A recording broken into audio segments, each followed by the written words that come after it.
Hello friends, welcome back to my YouTube channel Study Career Point. I hope you all are doing well. So start करते थे कि हमारे आज के question paper से, जिसमें हम ईवीएस पेपर 1 के लिए कवर कर रहे हैं। ये जो क्वेश्चन पेपर है आपका, ये आपके ऑनलाइन एग्जाम्स का लिया हुआ क्वेश्चन पेपर है। ठीक है, तो स्टार्ट करते हैं देखिए हमारे फर्स्ट क्वेश्चन से। तो देखिए फर्स्ट क्वेश्चन है, कोई व्यक्ति अहमदाबाद से तिरुवनंतपुरम जाने के लिए 6 सितंबर 2022 को ट्रेन में सवार हुआ। यह ट्रेन अहमदाबाद से 11:30 बजे चली और 8 सितंबर 2022 को 3 बजे तिरुवनंतपुरम पहुंची। यदि ट्रेन द्वारा चली गई दूरी 2277 किलोमीटर है तो ट्रेन की औसत चाल क्या होगी। तो देखिए यहाँ पर आपको टाइम दिया गया है 12:30 बजे। देखिए जब 11:30 बजे आपको दिए हुए हैं तो ये आपका एएम का टाइमिंग है। ठीक है, एएम का टाइमिंग है। 8 सितंबर को 3 बजे पहुँची है। अगर देखिए दोपहर के 3 बजे पहुँची होती तो टाइमिंग आपका क्या होता, तो वो होता आपका, कैसे काउंट करते हैं हम एक के बाद, देखिए 12 के बाद कैसे काउंट करते हैं, एक कितने बजे होता है, 13 बजे। ठीक है, ऐसी जो आपका 2 होता है वो कितने बजे होता है, वो आपका 14 बजे। तो ऐसे यहाँ पर आपका 13 बजे होता है। ठीक है, कैसे लिखते हैं इसको, 13। ठीक है, अगर ये पीएम टाइम में होता तो, लेकिन यहाँ पर क्या है, तो यहाँ पर इसका मतलब रात के 3 बजे पहुँच रही है। ठीक है, तो देखिए टाइमिंग निकालते हैं। देखिए 6 to 7 वो यहाँ गई है, उसके बाद वो आपका कहाँ पर 8 को पहुँची है। अब देखिए 6 to 7 जाने में 11:30 बजे वो चली, तो देखिए यहाँ पर 11:30 बजे पहुँचेगी, तो इसका मतलब 24 घंटे तो यहाँ पर आपके हो गए। ठीक है, अब क्या हुआ है कि यहाँ से 11:30 बजे, देखिए आपका मॉर्निंग के 11:30 बजे हैं। ठीक है, मॉर्निंग के 11:30 बजे हैं, लेकिन वो पहुंची कितने बजे है, तो देखिए जो ट्रेन यहाँ पर पहुंच रही है वो कितने बजे पहुंच रही है, वो पहुंच रही है आपकी 3 बजे।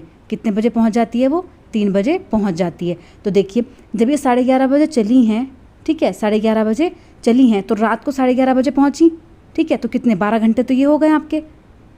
ठीक है, उसके अलावा रात को 3 बजे पहुँच रही है, तो 12 घंटे कब हुए आपके, 11:30 बजे तक। 11:30 बजे के बाद उसको और कितना टाइम लगता है वहाँ पर, तो वो लगा है उनको 3.5 घंटे। कितना लगा है आपका, 3.5 घंटे। ठीक है, तो ये भी इसमें ऐड होंगे। अब देखिए यहाँ पर ऐड कर लेते हैं 4 to 6 और 3, और यहाँ पर 3 और प्लस होगा इसमें, तो ये कितने हो जाएंगे आपके 30 मिनट्स। तो यहाँ पर हो जाएगा आपका 39 आवर्स 30 मिनट्स। ठीक है, 39 आवर्स 30 मिनट। अब देखिए 39 आवर 30 मिनट को हम कैसे लिख सकते हैं, 39 1/2। ठीक है, तो टाइम हमारा यहाँ पर निकल गया। अब ये पूछ रहे हैं आपसे औसत दूरी, तो देखिए औसत चाल पूछ रहे हैं। औसत चाल आप कैसे निकालेंगे, तो चाल होती है आपकी दूरी बटे समय। क्या होता है आपका, दूरी बटे समय। ठीक है, तो दूरी जो आपको डिस्टेंस है वो कितनी दी हुई है, तो देखिए डिस्टेंस है आपकी 2277 और टाइम हमने कितना निकाला है, तो वो निकाला है 39/2। ठीक है, अब देखिए यहाँ पर इसको हम कैसे सॉल्व करेंगे, जो मिक्स फ्रैक्शन है उसको चेंज कर लेंगे हम। यहाँ पर 2277 और नीचे जो आपका मल्टीप्लाई करेंगे 2 9 ज़ा 18, 2 3 ज़ा 6, 78 में 1 प्लस करेंगे तो कितना हो जाएगा आपका 79, और ये जो 2 है ये आपका ऊपर चला जाएगा मल्टीप्लाई में। ठीक है, अब हम यहाँ पर इसको डिवाइड करेंगे, तो डिवाइड करके जो आपका यहाँ पर आंसर आ रहा है वो आ रहा है आपका 57.9 किलोमीटर पर आवर्स। ठीक है, ऑप्शन नंबर 2 जो है वो यहाँ पर आपका बिल्कुल सही है। चलते हैं देखिए नेक्स्ट क्वेश्चन पर। देखिए नेक्स्ट है, दृष्टि दोष से ग्रसित विद्यार्थियों के लिए ब्रेल लिपि को शैक्षिक सामान के रूप में प्रयोग किया जाता है। ब्रेल लिपि आधारित किस बिंदुओं पर है, तो देखिए जो ब्रेल लिपि आधारित होती है उस पर कितने पॉइंट्स आपके होते हैं, तो वो होते हैं आपके 6 पॉइंट। कितने होते हैं आपके, 6 पॉइंट्स होते हैं। ठीक है, तो यहाँ पर ऑप्शन नंबर 2 जो है वो आपका बिल्कुल सही है। ऑप्शन नंबर 2 जो है वो यहाँ पर आपका बिल्कुल सही हो जाएगा। चलते हैं देखिए नेक्स्ट क्वेश्चन पर। देखिए नेक्स्ट है, बावड़ी का अर्थ है। देखिए जो बावड़ी होती है, तो बावड़ी का अर्थ यहाँ पर क्या होता है, तो देखिए बावड़ी का अर्थ जो होता है वो होता है आपका सीढ़ीदार कुआं। क्या होता है आपका, सीढ़ीदार कुआं, स्टेप वेल। तो यहाँ पर ऑप्शन नंबर 2 जो है वो आपका बिल्कुल सही है। ठीक है, ऑप्शन नंबर 2 जो हो जाएगा वो यहाँ पर आपका बिल्कुल सही हो जाएगा। चलते हैं देखिए नेक्स्ट क्वेश्चन पर। देखिए नेक्स्ट है, वाष्पन के कारण शीतलन की प्रक्रिया तब धीमी होती है जब वायुमंडल में जल के खुले पृष्ठ का क्षेत्रफल। देखिए जो आपका वाष्पन होता है, ठीक है, जो आपका वाष्पन होता है उसके कारण जो शीतलन की प्रक्रिया होती है वो तब धीमी होती है जब वायुमंडल में जल के खुले पृष्ठ का क्षेत्रफल बढ़ता है और वायु में नमी अधिक होती है, या फिर बढ़ता है वायु में नमी कम होती है, घटता है और वायु में नमी कम होती है, या फिर घटता है और वायु में नमी अधिक होती है। तो देखिए यहाँ पर जो आपका राइट आंसर है वो क्या हो जाएगा, तो देखिए वो है आपका ऑप्शन नंबर 4, घटता है और वायु में जो नमी होती है वो अधिक होती है। ठीक है, ऑप्शन नंबर 4 जो होगा वो यहाँ पर आपका बिल्कुल सही हो जाएगा। चलते हैं देखिए नेक्स्ट क्वेश्चन पर। देखिए नेक्स्ट है, एक अध्यापिका विभिन्न सब्जियों को उनके खाने योग्य भागों के साथ दिखा रही है। लहसुन के लिए वह दिखाती है बल्ब, जड़, बीज, राइजोम। तो देखिए यहाँ पर जो आपका राइट आंसर है वो क्या है, तो वो लहसुन के लिए क्या दिखा रही है, तो वो दिखा रही है आपका बल्ब। क्या दिखा रही है, बल्ब, क्योंकि जो लहसुन होता है वो किस उसका होता है, तो वो होता है आपके बल्ब के जैसा, तो उसके लिए जो खाने योग्य सामान है सब्जियों को उनके भागों के साथ दिखा रही हैं, तो लहसुन को किस चीज़ के लिए, बल्ब के लिए, ठीक है। लहसुन को समझाने के लिए वो क्या कर रही हैं, उनको बल्ब दिखा रही हैं, तो यहाँ पर ऑप्शन नंबर 1 जो है वो आपका बिल्कुल सही है। चलते हैं देखिए नेक्स्ट क्वेश्चन पर। देखिए नेक्स्ट है, ईयर 2015 में संयुक्त राष्ट्र महासभा में अंतर्राष्ट्रीय विकास उद्देशित सहस्त्राब्दी विकास लक्ष्यों को निम्न में से किन लक्ष्यों द्वारा विस्थापित किया गया था। तो देखिए निम्न में से किन लक्ष्यों के लिए यहाँ पर आपको ये विस्थापित किया गया था, तो वो है आपका धारणीय विकास लक्ष्य। किस चीज़ के लिए, धारणीय विकास लक्ष्य। तो यहाँ पर ऑप्शन नंबर 3 जो है वो आपका बिल्कुल सही है। चलते हैं देखिए नेक्स्ट क्वेश्चन पर। देखिए नेक्स्ट है, निम्न में से किसके लिए पद तेल प्रयुक्त होता है। तो देखिए निम्न में से किस चीज़ के लिए तेल प्रयुक्त होता है। तो देखिए पेट्रोल, कच्चा तेल, डीजल और पेट्रोल, कच्चा तेल और डीजल, पेट्रोल, डीजल और कच्चा तेल। तो देखिए यहाँ पर जो आपका राइट आंसर है वो क्या हो जाएगा, तो देखिए वो है आपका ऑप्शन नंबर 4 पेट्रोल, डीजल और कच्चा तेल। तो ऑप्शन नंबर 4 जो होगा वो यहाँ पर आपका बिल्कुल सही हो जाएगा। चलते हैं देखिए नेक्स्ट क्वेश्चन पर। देखिए नेक्स्ट क्वेश्चन है, निम्न में से भारत के संघ शासित प्रदेशों का युगल चुनिए। देखिए आपको संघ शासित जो यूनियन टेरिटरीज हैं, यूनियन टेरिटरीज का आपको ग्रुप चुनना है। तो देखिए नागालैंड और अरुणाचल प्रदेश, लक्षद्वीप और चंडीगढ़, दिल्ली और उत्तराखंड, लद्दाख और मिजोरम। तो देखिए यहाँ पर जो आपकी यूनियन टेरिटरी है उनका आपको पेयर्स चूज करना है। तो देखिए यहाँ पर जो आपका राइट आंसर है वो क्या होगा, तो देखिए यहाँ जो आपका राइट आंसर है वो है आपका ऑप्शन नंबर 2। क्या कौन सा है आपका, लक्षद्वीप और चंडीगढ़, ठीक है। ऑप्शन नंबर 2 जो है वो आपका बिल्कुल सही है। चलते हैं देखिए नेक्स्ट क्वेश्चन पर। नेक्स्ट क्वेश्चन है, निम्नलिखित में से कौन से कथन जल विभाजक प्रबंधन के संदर्भ में सही हैं। तो देखिए कौन से जो कथन है वो जल विभाजक प्रबंधन के रूप में सही है। तो देखिए भूमिगत तथा सतही जल का संरक्षण व्यक्तिगत स्तर पर संभाला जा सकता है, योजना बनाने के लिए निधि कोष के आवंटन का निर्धारण, या फिर जल के संरक्षण हेतु जल विभाजक पॉलिसी का गठन करना। तो देखिए यहाँ पर जो आपका राइट आंसर है तो वो है देखिए ए भूमिगत तथा सतही जल का संरक्षण बिल्कुल सही है। योजना बनाने के लिए निधि या कोष के आवंटन का निर्धारण ये भी आपका सही है। जल के संरक्षण हेतु जल विभाजक पॉलिसी का गठन करना ये भी आपका सही है। तो यहाँ पर ऑप्शन नंबर 2 जो होगा वो आपका बिल्कुल सही हो जाएगा, ठीक है। ऑप्शन नंबर 2 जो है वो यहाँ पर आपका बिल्कुल सही है। चलते हैं देखिए नेक्स्ट क्वेश्चन पर। देखिए नेक्स्ट क्वेश्चन है आपका, निम्नलिखित में से कौन सा भारत का राष्ट्रीय वृक्ष है। देखिए निम्न में से कौन सा जो है वो आपका राष्ट्रीय वृक्ष यहाँ पर है। तो देखिए यहाँ पर जो आपका ऑप्शन नंबर 3 है वो आपका बिल्कुल सही है, बरगद का वृक्ष। कौन सा, बरगद का वृक्ष, बेनियन ट्री, ठीक है। तो यहाँ पर ऑप्शन नंबर 3 जो है वो आपका बिल्कुल सही है। चलते हैं देखिए नेक्स्ट क्वेश्चन पर। देखिए नेक्स्ट है चांगपा है। देखिए जो चांगपा है ठंडे रेगिस्तानों में निवास करने वाली एक जनजाति है, पहाड़ों पर निवास करने वाली एक जनजाति है, पठार क्षेत्र में निवास करने वाली एक जनजाति है, फिर नदियों के समीप रहने वाली एक जनजाति है। तो देखिए यहाँ पर जो आपका राइट आंसर है वो है आपका ऑप्शन नंबर 2 पहाड़ों पर निवास करने वाली एक जनजाति है जिसको हम बोलते हैं चांगपा, ठीक है। ऑप्शन नंबर 2 जो है वो यहाँ पर आपका बिल्कुल सही है। चलते हैं देखिए नेक्स्ट क्वेश्चन पर। देखिए नेक्स्ट है, ये मैप के ऊपर आपका रिलेटेड क्वेश्चन है, भारत की राजधानी की स्थिति के सापेक्ष चंडीगढ़ और देहरादून की दिशाएं क्या हैं। देखिए जो चंडीगढ़ है, चंडीगढ़ में पंजाब की राजधानी, जो चंडीगढ़ है, देहरादून जो उत्तराखंड की राजधानी है, दोनों की दिशाएं आपकी कौन कौन सी हैं, किसके सापेक्ष, भारत की राजधानी। भारत की राजधानी क्या है, दिल्ली, ठीक है। दिल्ली के सापेक्ष चंडीगढ़ और देहरादून की दिशाएं क्या क्या हैं। तो देखिए यहाँ पर जो आपका राइट आंसर है वो आपका क्या होगा, तो देखिए वो है आपका ऑप्शन नंबर 3 उत्तर पश्चिम और उत्तर पूरब। देखिए मैप से देख के आपको इसको रीवेरीफाई कर सकते हैं। तो यहाँ पर जो आपका राइट आंसर है वो है आपका उत्तर पश्चिम और उत्तर पूरब, ठीक है। ऑप्शन नंबर 3 जो है वो आपका बिल्कुल सही है। चलते हैं देखिए नेक्स्ट क्वेश्चन पर। देखिए नेक्स्ट है महत्वपूर्ण कारक जो पदार्थ के दुरुपयोग में योगदान देता है। देखिए महत्वपूर्ण कारक कौन सा है जो पदार्थ के दुरुपयोग में क्या करता है, योगदान देता है। तो देखिए दुरुपयोग करने वाले का लिंग, वे जिस क्षेत्र में रहने वाले हैं वहाँ तंबाकू उगाया जाता है, अन्य परिवार के सदस्यों द्वारा पदार्थों का नियमित प्रयोग या उपयोग, क्षेत्र की जलवायु की स्थिति। तो देखिए यहाँ पर जो आपका राइट आंसर है वो क्या है, तो देखिए वो है आपका ऑप्शन नंबर 3 अन्य परिवार के सदस्यों द्वारा पदार्थों का नियमित प्रयोग या फिर उपयोग, ठीक है। तो यहाँ पर ऑप्शन नंबर 3 जो है वो आपका बिल्कुल सही है। चलते हैं देखिए नेक्स्ट क्वेश्चन पर। देखिए नेक्स्ट है सामाजिक विज्ञान में प्रवसन एक महत्वपूर्ण संप्रत्यय है, उत्प्रवासन मूलतः निम्न में से किसे निर्दिष्ट करता है। तो देखिए जो उत्प्रवन है, जो उत्प्रवासन है, देखिए जो इमिग्रेशन है, ठीक है, basically denote which of the following. देखिए माइग्रेशन जो है वो क्या होता है, एक इंपॉर्टेंट कंसेप्ट होता है इन द सोशल साइंस।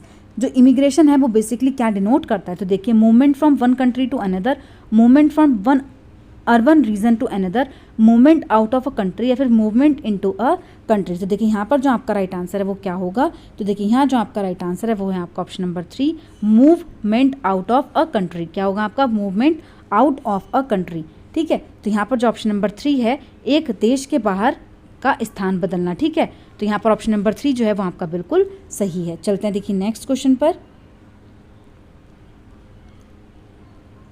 देखिए नेक्स्ट है, वह स्थान जहाँ चांगपा अपनी भेड़ें व बकरियां रखते हैं क्या कहलाती है। देखिए ऐसा स्थान जहाँ पर जो चांगपा जनजाति होती है वो अपनी भेड़ें और बकरियों को रखते हैं, उस स्थान को क्या कहते हैं, तो वो होता है आपका लेखा। क्या होता है आपका, लेखा। तो ऑप्शन नंबर 2 जो है वो आपका बिल्कुल सही है। चलते हैं देखिए नेक्स्ट क्वेश्चन पर। देखिए नेक्स्ट है, निम्नलिखित में से कौन से पद पर्यावरण अध्ययन शिक्षक की विशेषताओं की व्याख्या करते हैं। तो देखिए कौन से पद जो हैं वो पर्यावरण अध्ययन शिक्षक की विशेषताओं की व्याख्या करते हैं। विषय वस्तु संचारक, अधिगम सहजकर्ता, सह अधिगमकर्ता, व्यवहार रूपांतरकर्ता या फिर विषय वस्तु संचारक। तो देखिए यहाँ जो आपका राइट आंसर है वो क्या होगा, तो देखिए यहाँ पर जो आपका राइट आंसर है वो है आपका बी और सी। देखिए अधिगम सहजकर्ता और सह अधिगमकर्ता जो है आपके दोनों ऑप्शंस बिल्कुल सही हैं। तो यहाँ पर आपका ऑप्शन नंबर 3 जो होगा वहाँ पर बिल्कुल सही हो जाएगा। ठीक है, ऑप्शन नंबर 3 जो है वो यहाँ पर आपका बिल्कुल सही है। चलते हैं देखिए नेक्स्ट क्वेश्चन पर।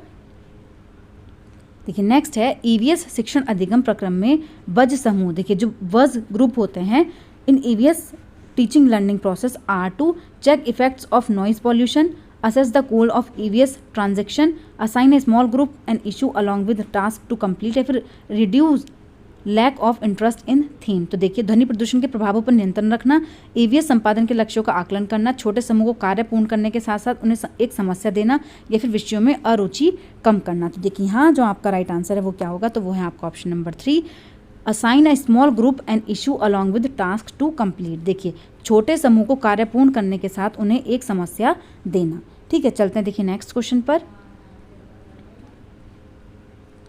देखिए नेक्स्ट है, जल भ्रमण के दौरान सीमा ने एक चमकीला रंगीन फूल वाला पौधा देखा। सीमा ने अपने अध्यापक से अनुरोध किया कि वे उसके बगीचे के लिए उस पौधे को उखाड़ें। अध्यापक ने उत्तर दिया, हर सुंदर फूल और पौधे को तोड़ा नहीं जाना चाहिए, यह एक दुर्लभ पौधा है और अगर सभी विद्यार्थी जंगल में पौधों को तोड़ने लगे तो प्रजाति नष्ट हो सकती है। अध्यापक पर्यावरण अध्ययन शिक्षण के निम्न में से किस उद्देश्यों को पूर्ण करने का प्रयास कर रहे हैं। तो देखिए निम्न में से कौन से उद्देश्यों को पूर्ण करने का यहाँ पर प्रयास कर रहे हैं, तो देखिए वो है आपका मानव और पर्यावरण के बीच संबंधों की जागरूकता का विकास। ठीक है, तो यहाँ पर ऑप्शन नंबर ए जो है वो आपका बिल्कुल सही है, मानव और पर्यावरण के बीच संबंधों की जागरूकता का विकास यहाँ पर शिक्षक कर रहे हैं। ठीक है, तो ऑप्शन नंबर 1 यहाँ पर आपका बिल्कुल सही हो जाएगा। चलते हैं देखिए नेक्स्ट क्वेश्चन पर।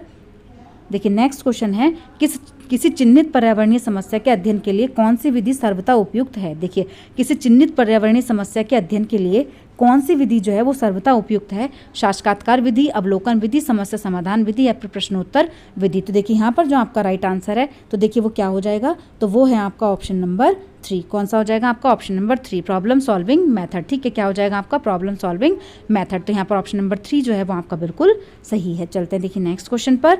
देखिए नेक्स्ट क्वेश्चन है,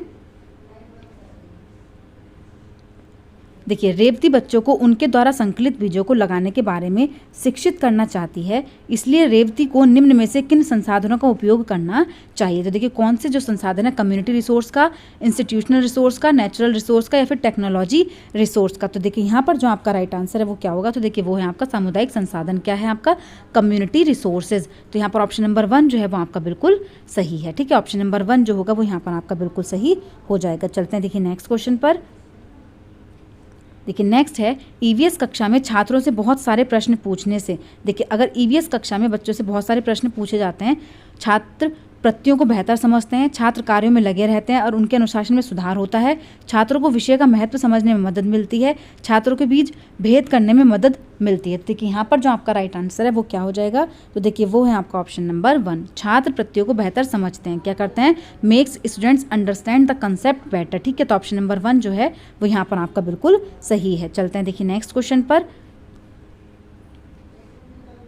देखिए नेक्स्ट क्वेश्चन है, स्वामी नदी के पास रहता है, भारी बारिश की वजह से पानी की पाइपलाइन क्षतिग्रस्त हो जाती है और पेयजल आपूर्ति बाधित हो जाती है। स्वामी के पिता पानी का कैन खरीदते हैं। स्वामी अपने पिता से पूछता है, जब हमारी पास की नदी में इतना पानी बह रहा है तो हमें पानी का कैन क्यों खरीदना पड़ता है। तो स्वामी के पिता को क्या करना चाहिए। तो देखिए स्वामी के पिता से कहना चाहिए कि बारिश के मौसम में पानी प्रदूषित हो जाता है और ऐसा पानी पीना सुरक्षित नहीं है। स्वामी से कहना चाहिए कि नदी के पानी में जीवाणु, विषाणु व अन्य परजीवी हो सकते हैं और बीमारी हो सकती है। स्वामी से कहना चाहिए कि पानी में कैन में रखे पानी को उपचारित करके स्वच्छ बनाया गया है, वह पानी पीने के लिए सुरक्षित है। या फिर स्वामी से कहना चाहिए कि वो नदी के पानी और पानी के कैन में रखे पानी को गिलास में रखकर अवलोकन करके अंतर करें। तो देखिए यहाँ पर जो है वो आपका कौन सा आंसर सही हो जाएगा, तो वो है आपका ऑप्शन नंबर 4। स्वामी से कहना चाहिए कि वो नदी के पानी और पानी के कैन में रखे पानी को गिलास में रखकर अवलोकन करके अंतर लिखे। ठीक है, तो ऑप्शन नंबर 4 जो है वो यहाँ पर आपका बिल्कुल सही हो जाएगा। चलते हैं देखिए नेक्स्ट क्वेश्चन पर। देखिए नेक्स्ट क्वेश्चन है प्रभावी विचार विमर्श। देखिए इफेक्टिव क्लासरूम जो होता है आपका, प्रभावी जो इफेक्टिव डिस्कशन होता है, प्रभावी विचार विमर्श मूल विषय से हट जाता है, सहभागिता को प्रोत्साहित करता है, आलोचना शामिल करता है, सर्वोत्तम दृष्टिकोण की पहचान करने में मदद करता है। तो देखिए यहाँ पर जो आपका राइट आंसर है वो क्या होगा, तो देखिए वो है आपका ऑप्शन नंबर 2, सहभागिता को प्रोत्साहित करता है। ठीक है, ऑप्शन नंबर 2 जो होगा एनकरेज पार्टिसिपेशन। तो यहाँ पर ऑप्शन नंबर 2 जो हो जाएगा वो आपका बिल्कुल सही हो जाएगा। चलते हैं देखिए नेक्स्ट क्वेश्चन पर। देखिए नेक्स्ट क्वेश्चन है कक्षा 5th ने विद्यालय उद्यान में कुछ पौधे लगाने की योजना बनाई। टेसी ने सुझाव दिया कि लड़कों को गड्ढा खोदकर मिट्टी बाहर निकालना चाहिए और लड़कियों को पौधों को पानी देंगी।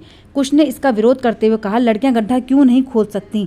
कक्षा अध्यापक को इस मुद्दे को कैसे संबोधित करना चाहिए। तो देखिए बच्चों को कहना चाहिए कि टेसी सही है क्योंकि लड़के लड़कियों से शारीरिक रूप से ज़्यादा ताकतवर होते हैं। बच्चों से कहना चाहिए कि लड़कियां लड़कों से ज़्यादा ध्यान रखती हैं, इसलिए उन्हें ही पौधों को पानी देना चाहिए। बच्चों से कहना चाहिए कि वे अपनी पसंद के अनुसार पौधे लगाने में अपनी भूमिका चुन सकते हैं।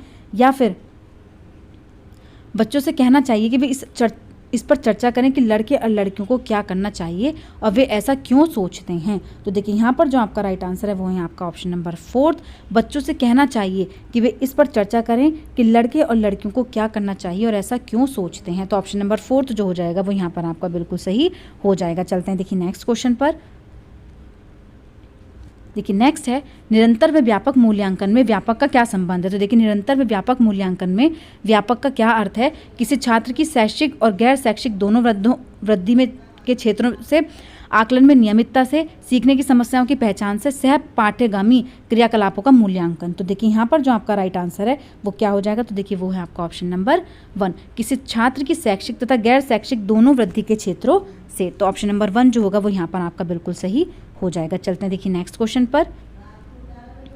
देखिए नेक्स्ट क्वेश्चन है निम्नलिखित में से कौन से पर्यावरण अध्ययन के प्रक्रिया कौशल हैं। तो देखिए निम्न में से कौन से जो हैं वो प्रक्रिया जो कौशल हैं वो इनमें से सही हैं। तो देखिए तथ्यों की सूची बनाना, सवाल उठाना, परिकल्पनाएं बनाना, परीक्षण करना, अंतिम निष्कर्ष पर पहुंचना, संवाद, अवलोकन के आधार पर निष्कर्ष में परिवर्तन या फिर आंकड़ों का विश्लेषण। तो देखिए यहाँ पर पर्यावरण के अध्ययन के कौशल आपको पूछे तो देखिए सवाल उठाना आपका बिल्कुल सही है। ठीक है, सवाल उठाना बिल्कुल सही है, परीक्षण करना भी आपका बिल्कुल सही है, पर्यावरण अध्ययन के कॉन्टेक्स्ट में आपको देखना है, संवाद भी आपका बिल्कुल सही है, अवलोकन के आधार पर निष्कर्ष में परिवर्तन ये भी आपका सही है, आंकड़ों का विश्लेषण ये भी आपका सही है। तो देखिए यहाँ पर ऑप्शन नंबर 1 जो हो जाएगा वो आपका बिल्कुल सही हो जाएगा। ठीक है, ऑप्शन नंबर 1 जो है वो यहाँ पर आपका बिल्कुल सही है। चलते हैं देखिए नेक्स्ट क्वेश्चन पर। देखिए नेक्स्ट क्वेश्चन है ईवीएस के शिक्षण हेतु प्रभावी शिक्षण अधिगम सामग्री महंगी होनी चाहिए, शिक्षकों द्वारा स्वयं बनाई जानी चाहिए, छात्र केंद्रित होनी चाहिए, अवैयक्तिक होनी चाहिए। तो देखिए यहाँ पर जो आपका राइट आंसर है तो वो क्या है, देखिए वो है यहाँ पर आपका option number 3, needs to be learner center. ठीक है, कैसी होनी चाहिए, छात्र केंद्रित होनी चाहिए। तो ऑप्शन नंबर 3 जो है वो यहाँ पर आपका बिल्कुल सही है। चलते हैं देखिए नेक्स्ट क्वेश्चन पर। देखिए नेक्स्ट क्वेश्चन है अध्यापक ने विद्यार्थियों को बीज से पौधा कैसे उगाते हैं पढ़ाने के लिए बीज लाने को कहा। सोहा और तारा अलग अलग आकार के सरसों के बीज लाईं। सोहा के बीज तारा के बीजों से बड़े आकार के थे। अध्यापक ने विद्यार्थी से पूछा कौन से बीज बड़े आकार के पौधे बनाएंगे। तो विद्यार्थी की निम्न में से कौन सी प्रतिक्रिया उपयुक्त होगी। तो देखिए कौन सी प्रतिक्रिया जो है वो यहाँ पर आपकी उपयुक्त होगी। बच्चे को क्या मतलब अध्यापक कौन सी प्रतिक्रिया बताएंगे। तो देखिए यहाँ पर बड़े आकार के बीजों से बड़े पौधे उगेंगे, छोटे आकार के बीजों से छोटे पौधे उगेंगे, बड़े और छोटे आकार के बीजों से एक जैसे आकार के पौधे उगेंगे, या फिर बीजों को वो कर देखना पड़ेगा कि कौन से बीज से बड़े पौधे उगेंगे। तो देखिए यहाँ पर ऑप्शन नंबर 4 जो है वो बिल्कुल सही है। उनको वो क्या बोलेंगे वहाँ पर कि बीजों को बोकर देखना पड़ेगा कि कौन से बीज से कैसा पौधा उगेगा। ठीक है, तो यहाँ पर ऑप्शन नंबर 4 जो होगा आपका बिल्कुल सही हो जाएगा। चलते हैं देखिए नेक्स्ट क्वेश्चन पर। देखिए नेक्स्ट है प्राथमिक स्तर पर प्रयोगात्मक कार्य का महत्व। देखिए प्राथमिक स्तर पर प्रयोगात्मक कार्य का क्या महत्व होता है, तो देखिए प्रयोगात्मक कार्य के निष्कर्ष पर स्पष्ट रूप से केंद्रित होना, जानकारी को लंबे समय तक बनाए रखने में सहायक होना। देखिए यहाँ पर जो प्रयोगात्मक कार्य है प्राइमरी लेवल जो प्रैक्टिकल वर्क होता है उसका क्या कारण होता है, help to retain information for a longer time. जब हम प्रैक्टिकल करके देखते हैं तो वो चीज़ें हमारे माइंड में बहुत लंबे टाइम तक रहती हैं। ठीक है, तो यहाँ पर ऑप्शन नंबर 2 जो है वो आपका बिल्कुल सही है। ठीक है, ऑप्शन नंबर 2 आपका बिल्कुल सही है, जानकारी को लंबे समय तक बनाए रखने में सहायक होना। ठीक है, तो ऑप्शन नंबर 2 जो है वो यहाँ पर आपका बिल्कुल सही हो जाएगा। चलते हैं देखिए नेक्स्ट क्वेश्चन, लास्ट क्वेश्चन है आज का। देखिए शबाना वर्गीकरण पढ़ाने के लिए गतिविधि संचालित कर रही थी। उसने अपने विद्यार्थियों को वस्तुओं को विभिन्न समूह में रखने को कहा। रिद्धि ने चाकू और सेब को एक समूह में रखा, शबाना को क्या करना चाहिए। तो देखिए रिद्धि से कहना चाहिए कि चाकू धातु है और अन्य धातुओं के साथ रखा जाना चाहिए। रिद्धि से कहना चाहिए कि सेब फल है और अन्य फलों के साथ रखा जाना चाहिए। रिद्धि से कहना चाहिए कि उसके चाकू और सेब को एक साथ एक समूह में रखा है, जो गलत है। रिद्धि से कहना चाहिए कि वह यह समझाए कि उसने चाकू और सेब को एक समूह में क्यों रखा। तो देखिए यहाँ पर क्या है, बच्चे से पूछना चाहिए कि उसने ऐसा क्यों किया। ठीक है, तो यहाँ पर ऑप्शन नंबर 4 जो है वो आपका बिल्कुल सही है। रिद्धि से कहना चाहिए कि वो यह समझाए कि उसने चाकू और सेब को एक समूह में क्यों रखा है। ठीक है, तो यहाँ पर आपका ऑप्शन नंबर 4 जो होगा वो बिल्कुल सही हो जाएगा। तो देखिए आज का सेशन आपका यहीं पर कंप्लीट होता है। अगर आपको मेरी क्लास अच्छी लगी हो तो प्लीज़ मेरे चैनल को लाइक करें, सब्सक्राइब करें और शेयर करें। ऐसी ही और वीडियोज़ के लिए मेरे चैनल पर बने रहिए। Thank you.